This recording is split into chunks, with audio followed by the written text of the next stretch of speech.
Isa pong bansa ngayon mga sangkay ang nakakaranas ng isang hinagpis ng matinding gutom. Wala na pong supply ng pagkain mga sangkay. Imagine ninyo, wala na po silang makain sa mismong bansang ito. Ang tanong dito, ito na nga ba ay katuparan sa propesiya na nakasulat po sa Biblia?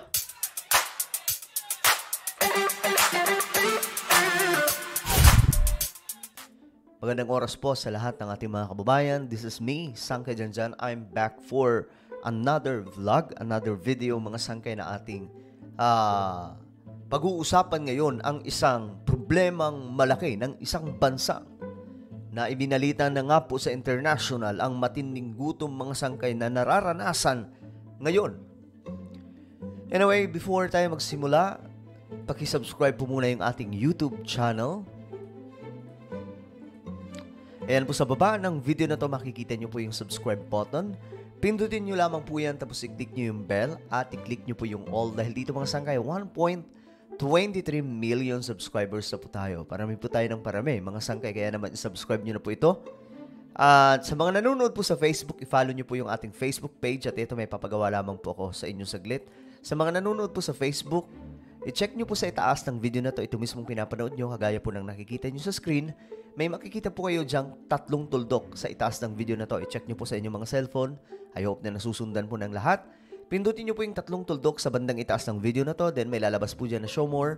Pindutin nyo po yung show more. At yun lang mga sangkay. Ganun lang kasimple. I hope na lahat po ay nagawa po sa Facebook, sa mga nanonood po sa Facebook. Ngayon ito na mga sangkay. Pag-usapan po natin itong matinding balita tungkol po sa isang bansa na ngayon, mga sangkay, wala na daw pong supply ng pagkain at taggutom po ang nangyayari. Ayan mga sangkay, binalita po ito sa UNTV, pinakamatinding taggutom sa mundo nararanasan sa bansang Sudan. Ito. Nahaharap ngayon sa isang matinding tagutom ang bansang Sudan dahil sa patuloy na pagharang sa humanitarian aids na makapasok sa mga apektadong lugar. Sa kabila ng patuloy naman na pagpasok ng mga armas sa bansa. Nagsimula noong Abril ng nakaraang taon ang digmaan sa pagitan ng Sudanese Armed Forces o SAF. Okay, so mayroon pong gulo na nagaganap ngayon sa bansang ito. Kung bakit nararanasan po nila itong matinding taggutom. Mamaya, tatalakayin natin mga sangkay. Ano nga ba ang mayroon? No? Ano ba ang... Saan ba kumukonekta itong mga nangyayari ngayon sa ating planeta, mga sangkay? Na medyo kinikilabutan nga po ako habang pinapakinggan po ito dahil nga po detalyado kung ano po ang sinasabi sa Biblia. At Rapid Support Forces o RSF na nag-ugat sa hidwaan sa pagitan ng dalawang magkaribal na general na sina Abdel Fattah al-Burhan ng SAF at Mohamed Hamdan Dagalo sa panig naman ng RSF. Patuloy pa rin ang labanan sa pagitan ng dalawang puwersa sa kabila ng hiling ng United Nations Security Council sa isang resolusyon na tapusin na ang paglusob sa El Fasher. Okay, sa mga hindi po nakakaalam, itong bansa, na-vlog ko na ito mga sangkay, medyo matagal na po. May dalawa pong general dyan na nag-aaway. Okay? Ang isa, mga sangkay, ito po yung mga kasundaluhan na dating kaalyado po ng gobyerno. Parang ano sila? Siguro sabihin na po natin dito sa Pilipinas, meron po tayong government forces, which is the Armed Forces of the Philippines. At meron din pong mga ibang mga grupo ng mga army. Like for example, yung MNLF. Diba? Doon sa Mindanao. MILF. At ang pagkakaalam ko, yung isang grupo, MNLF ba, kung hindi po ako nagkakamali, nakipag-alyansa na po sa ating mga kasunduluhan. So, ito po ang nangyayari doon po sa Sudan. Dalawang general, dalawang grupo mga sangkay sa gobyerno at ito namang isa, grupo na dating saklaw ng gobyerno, ngayon nag-aaklas. Dalawang general nag-aaway mga sangkay, damay po yung buong bansa. Ganyan po katindi mga sangkay. Dahil po sa kaagawan ng kapangyarihan, nadamay po ang buong bansa. Dito natin makikita mga sangkay na itong mga sigalot talagang nagdudulot po ng hindi magandang sitwasyon ng isang bansa. Kaya nga po, wag po nating hilingin na magkaroon po ng digmaan ang Pilipinas hanggat maaari, mga sangkay, mapag-usapan, kasi delikado kung hahantong po tayo sa isang malaking digmaan. Na siyang kapitolyo ng North Darfur Region na dating humanitarian hub. Patuloy din ang pagnanakaw ng RSF ng pagkain at hayop sa mga humanitarian warehouses. Yan. Kinukuha po. Ito po itong kumukuha, mga sangkay, ito po yung kabilang grupo na hindi po sa gobyerno. Kinukuha daw po nila yung mga pagkain, yung supply ng pagkain sa mga tao. Tapos, siguro isa po sa strategy nila yan para kumampi sa kanila yung ibang tao, mga sangkay. Pagsira sa mga storage facilities at balon sa mga apektadong lugar. Kung kaya lumalala ang taggutom sa bansa. Umabot na sa 14,000 tao ang namatay at 10 milyon naman ang napilitang tumakas sa kanilang mga tahanan. Ayon kay United States Agency for International Development Head Samantha Power, halos walang tulong na nakarating sa mga biktima sa ipinadalang $315 million na humanitarian aid ng Amerika. So wala pong nakakarating kasi nga po hinaharang. Kinukuha po ng mga kalaban ng kanilang gobyerno. Kabilaan po ito, mga sangkay. Parehas po general ito na naglalaban, no? Sa kabila, gusto po maging diktador. Ang kabila naman, gusto rin pong siya ang maghari.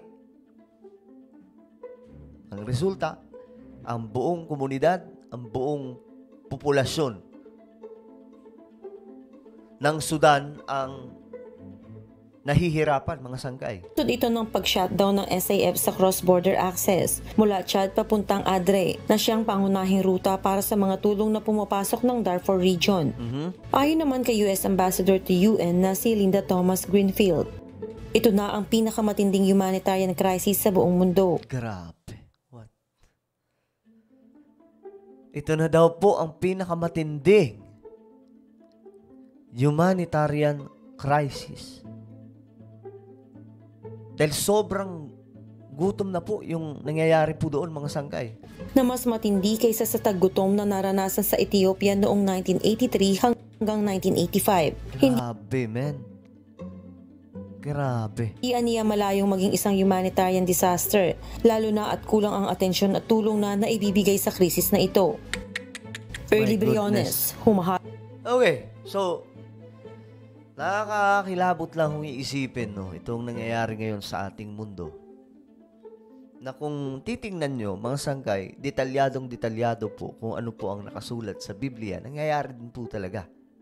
Okay, paano po natin nasabi yan, mga sangkay? Ito. Sabi sa Luke chapter 21, nation will fight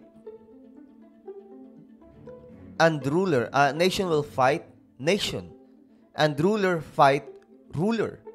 Over and over, huge earthquakes will occur in various places. There will be famines. Ito po ay sinasabi sa Biblia, mga sangkay. Kung sa Tagalog, ito famines kasi tumutukoy po yan sa matinding gutom na sinasabi sa Biblia. Ito po ay propesiya, no? Sinasabi po doon, mga sangkay, 2,000 years ago, nung naisulat po, nung kinasihan po ng banal na espiritu ng ating Panginoon, yung maraming mga nagsulat po neto, nailabas po yung propesiya, ano ang magiging future ng ating mundo. Kumbaga, lahat ng mga nangyayari sa ating planeta, naisulat na po sa Biblia. Kaya nga po, mga sangkay, dito natin mapapatunayan na itong Biblia ay hindi po talaga nagsisinungaling kung anong nakasulat dito. Ayan, an extreme scarcity of food. The famine affected most of the country. Ayan po, mga sangkay. Mula po ito sa Merriam-Webster. Ngayon, ito, Tagalog. Basahin po natin. Mas maganda to. Lucas, Kapitulo 21. Sabi po dito, at sinabi pa niya, maglalaban-laban ang mga bansa at ang mga kaharian. Ito po ang nangyayari ngayon, mga sangkay, di ba?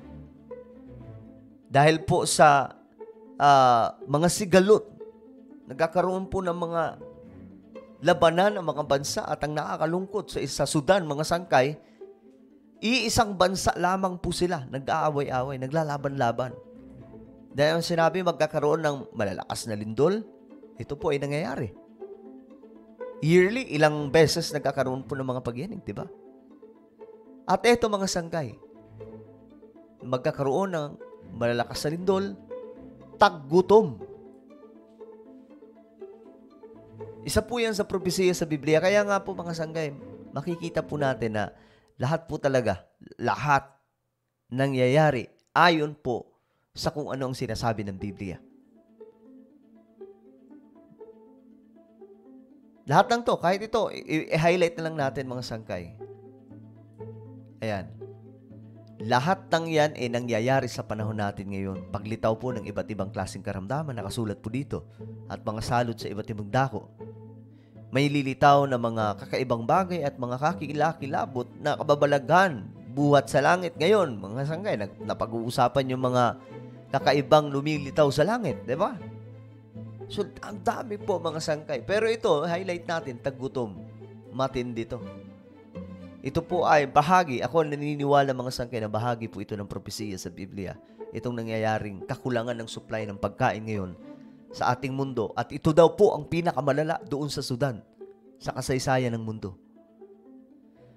Alright, so ano po ang inyong opinion tungkol po dito mga sangkay? Just comment down below. And now I invite you please subscribe my YouTube channel, Sangkay Janjan Daily. Hanapin niyo po ito sa YouTube mga sangkay dahil dito nag-upload po ako ng mga vlogs, mga lakad natin, at marami po kayong makikilala dito. Matutuwa po kayo sa mga video. So panoorin niyo po ito, i-subscribe, i-like niyo po yung mga videos natin dito, mag-comment po kayo. Subscribe, click the bell, and click all. Ako na po ay magpapaalam. Mag-iingat po lahat. God bless everyone.